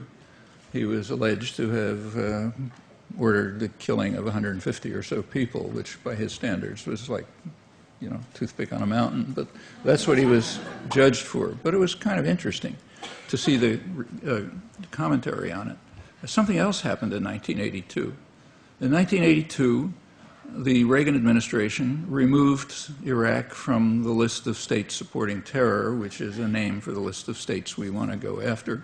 It has nothing to do with supporting terror. So they removed it from the list in order that the U.S. could start providing aid and support to their friend Saddam Hussein. Donald Rumsfeld went shortly afterwards to, you know, sign the friendly agreement. And through the 1980s, the U.S. was one of a number of states who gave support to Saddam Hussein. A lot of it was agricultural support, which he desperately needed, and it was a big boon to U.S. agribusiness, but also weapons support, you know, means to develop weapons of mass destruction and so on. This went on right through Saddam Hussein's worst atrocities, you know, the Halabja massacres, the Anfal massacres, you know, everything. Use of chemical weapons. It went all the way through. I mean, there was some protest. Congress protested now and then, but Reagan vetoed any effort to do anything about it. George Bush #1 came along. He was a particular admirer of Saddam. In 1989, at the very time of the invasion of Panama, just as the invasion of Panama was going on, Bush overrode the Treasury Department and authorized new aid to his friend Saddam Hussein. The press cooperated by not reporting it. Also in 1989, Bush invited Iraqi nuclear engineers to the United States to get advanced training in weapons production, nuclear weapons production. Okay, that's also 1989. Early 1990, Bush sent a high-level senatorial delegation to Iraq, led by Bob Dole, Republican Senate Majority Leader, who was then presidential candidate a couple of years later. And the purpose of the delegation was to send George Bush's good wishes to his friend Saddam, to ensure him that he could disregard the kind of protests he hears now and then from the American press. We have this free press thing here, and we can't shut all these guys up. And told him that they would take off from the Voice of America anybody who was criticizing him. That was generally kind of a love session. That was April 1990. Okay, a couple of months later, Saddam Hussein disobeyed orders, or maybe misunderstood orders, which is possible, and invaded Kuwait. Okay, shifted instantly from favored friend and ally to reincarnation of Hitler. You don't disobey orders. Like I said, any mafia don understands. That's the support, and incidentally, shortly after that, Washington returned to support for Saddam Hussein. After the war, the war was a murderous, destructive war, way beyond anything that was needed to get Saddam out of Kuwait. But right after the war, by March 1991, the U.S. had total control, military control of the region, control of the air, everything. And there was a large Shiite uprising in the South, which probably would have overthrown Saddam. But the U.S. authorized Saddam to crush it. They authorized him to use aircraft, military helicopters, and so on to crush the uprising, killing probably tens of thousands of Shiites in the South. General, what was his name, Schwarzkopf, who was a general, said later that he was fooled by Saddam. He didn't realize that when he authorized Saddam to use military aircraft, he'd actually use them. So kind of, we were tricked. But it was explained pretty frankly by the New York Times. The chief diplomatic correspondent, Thomas Friedman, the chief diplomatic correspondent means State Department spokesperson in the New York Times, just relays State Department propaganda. He said, he wrote a clear column. He said the best of all possible worlds. He supported the decision to allow Saddam to crush the uprising. He said the best of all worlds for the United States would be an iron-fisted military junta ruling Iraq just the way Saddam did, but with a different name, because he's now kind of embarrassment.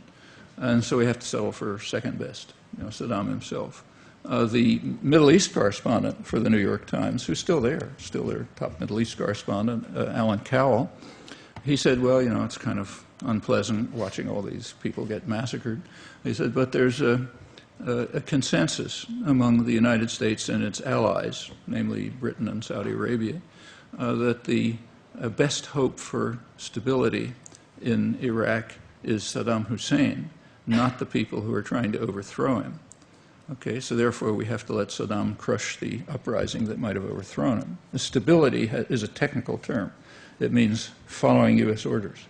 Okay, so that's stability, and Saddam's more hopeful for stability than Iraqis. In fact, what I've said is, the worst possible outcome is that Iraqis might rule Iraq.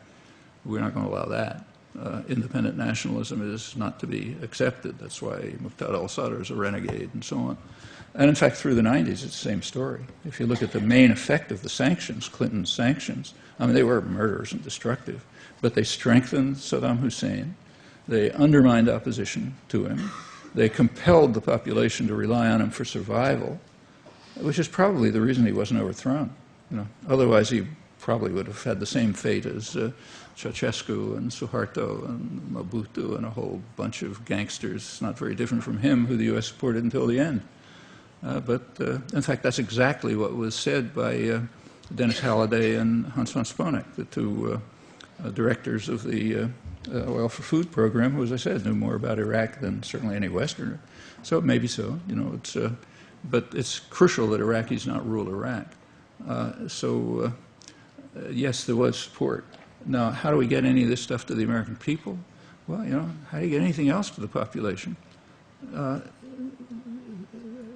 Was it you who quoted Margaret Mead at the beginning? Yeah, that's the way you do it. Everything happens exactly the way you said. Exactly, take the civil rights movement, the women's movement, the Vietnam anti-war movement. Pick anything you like. The environmental movement starts with small groups of people doing things, and gradually it grows. And finally, it gets to the point where, as in the case of the anti-Vietnam war movement, where the government was afraid to send troops because they'd need them for civil disorder control. All that happened within about 2 years. And it just changed the world. A striking example is the women's movement. It's not that, there were feminists before, but until the 1960s, there was nothing much was happening. And within a couple of years, it changed the country and the world dramatically. It's probably the major impact of the 60s on the world. And it happened just by consciousness-raising groups, bigger groups, activism whenever it was necessary, and so on. Civil rights movement was the same. A couple of black kids sat at a lunch counter, and freedom bus riders started riding, and pretty soon you had a huge mass movement, which didn't solve the problems, obviously, but solved a lot of them, made it a lot better.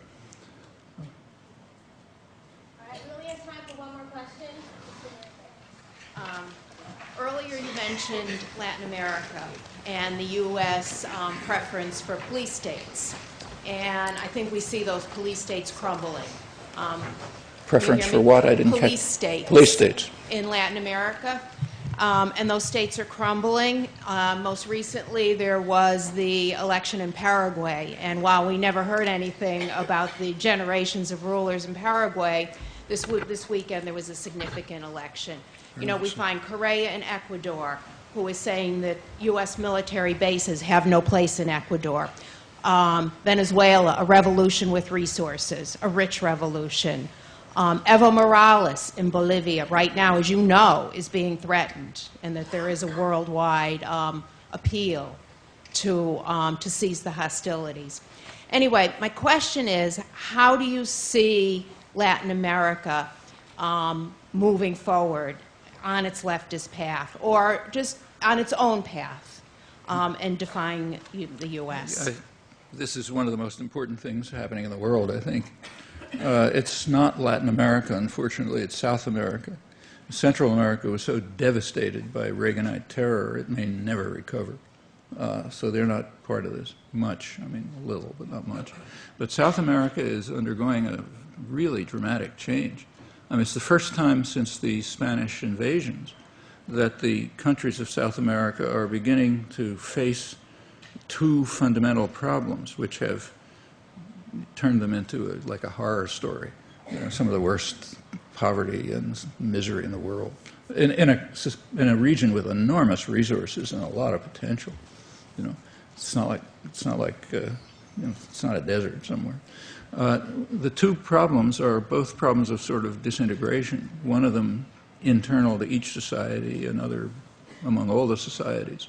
The Latin American societies typically have been run by a very small, wealthy, very wealthy, largely white elite. Race-class correlation's pretty close, with a mass of suffering and misery. That's been an internal problem. So if you compare it with East Asia, it's striking. I mean, Latin America has many advantages over East Asia. It should be way ahead in development. But in Latin America, capital is exported by the tiny, rich elite. The imports are luxury goods, so they can, you know, live it up. Their second homes are in the Riviera or someplace like that. The children go to school overseas. But they have almost nothing to do with their own population. No responsibility. They don't pay taxes, nothing. The disintegration among the countries is that they are all separated from one another. There's very little interaction among them during the colonial period and even the period of independence. You can see that in the transportation systems and almost everything. Well, those things are changing. Strikingly, I think the most dramatic case is Bolivia, which is really impressive what happened. And you're right, it's under a lot of threat now. The white elite that's always run the place is infuriated that they had a democratic election for the first time. And the U.S. is just as infuriated. Democratic elections are a real danger. But they had a remarkable democratic election in which the large majority of the population, mostly indigenous, entered the political arena, elected someone from their own ranks on crucial issues, you know, not did you make a mistake, you know, did you say some phrase that you shouldn't have said, but on real issues, control of resources, issues of cultural rights, of justice, and so on, and they won. And they were not just pushing a button on election day. These were continuing struggles, control over water, all sorts of things, sometimes very bitter struggles. And they had developed mass popular organizations, and they had a democratic election of a kind that is unimaginable in the United States or in the West altogether. And yes, now there's a serious effort to overturn it, this strong secessionist movement. We don't have documents, but I'm sure it's backed by the United States to try to support the rich, mostly white minority to pull out, and that happens to be where most of the natural resources are. And the majority wants to hold the country together and you know, carry forward the significant changes that are taking place. And there's also, and that's happening in the other countries too that you mentioned, including Brazil, the most important. And there's a lot of integration going on. In fact, the whole region, almost the entire region, is sort of moving to the left. You know, well, the U.S. had means of stopping this, two means: violence and economic strangulation. And both means have been severely weakened. Korea throwing out the Manta Air Base is a symbol of the weakening of the weapon of violence. Traditionally, the U.S., when anything like this happened, the U.S. just carried out a military coup, or you know, instigated a military coup, installed a bunch of gangsters, and that was the end of it. But they can't do that now. The last time the U.S. tried a military coup was in Venezuela in 2002, where they did manage to, the U.S.-backed military coup did manage to overthrow the government, but it was overturned within a couple of days. And there was huge protest all over Latin America, and the U.S. had to back off. And they haven't been able to do it since. The economic strangulation is also weakened. The economic strangulation in recent years has been, the instrument of it has been the IMF, International Monetary Fund, which is basically a branch of the U.S. Treasury. So the idea is, get the countries deeply indebted, to give impossible debts that they can never pay. The debts are not from the population, they're from the elites. The population didn't borrow the money and didn't gain anything from it. But the international rules are they're the ones who have to pay it. Okay, well, that's being overcome. Country after country is, as the Argentine president put it, ridding ourselves of the IMF, restructuring the debts, repaying the debts. Argentina did it with the help of Venezuela. Brazil did it in its own way. And the IMF is actually in trouble. It's not getting enough funding by debt repayment. And in general, the method of economic strangulation is declining, partly because of the integration. The countries are working together. The standard U.S. line now, the press, scholarship, and so on, is that there are two kinds. They have to admit that Latin America is moving left, but there's a good left and a bad left. The good left is Lula in Brazil. The bad left is, of course, Chavez and Morales and maybe Correa. But in order to maintain that party line, you have to be quick on your feet. For example, you have to overlook the fact that one of the strongest supporters of Chavez is Lula. It doesn't fit the party line, so it doesn't get reported.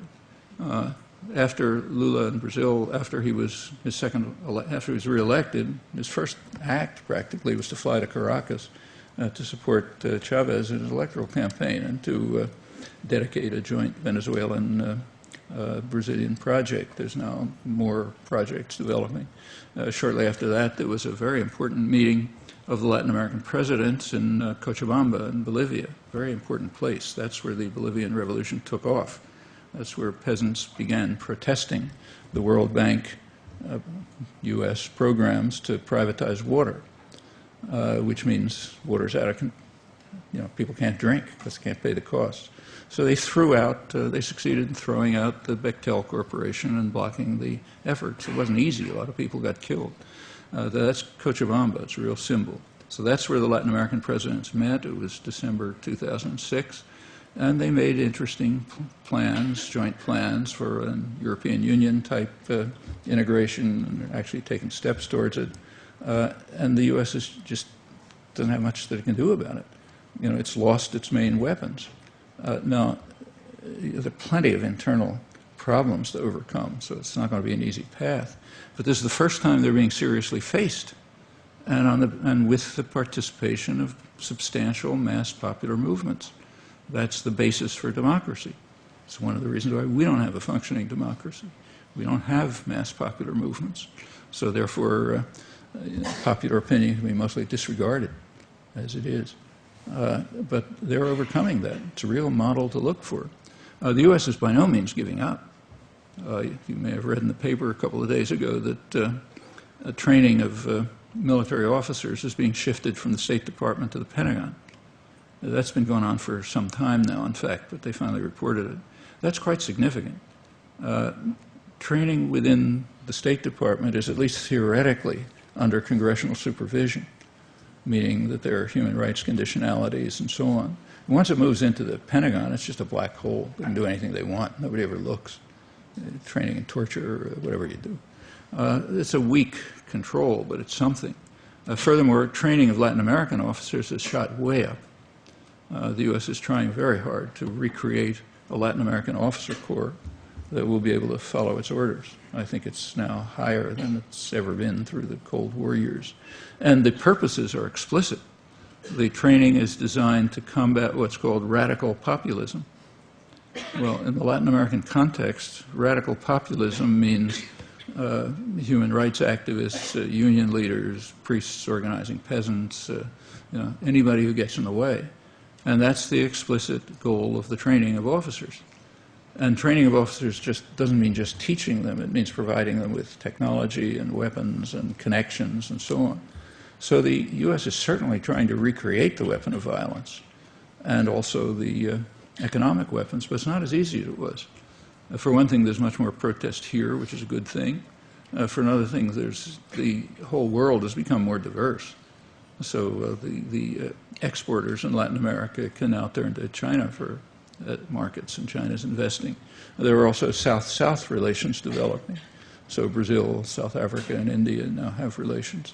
All of these moves are very positive, I think, and could lead to the basis for some kind of authentic independence and also for overcoming the enormous internal problems.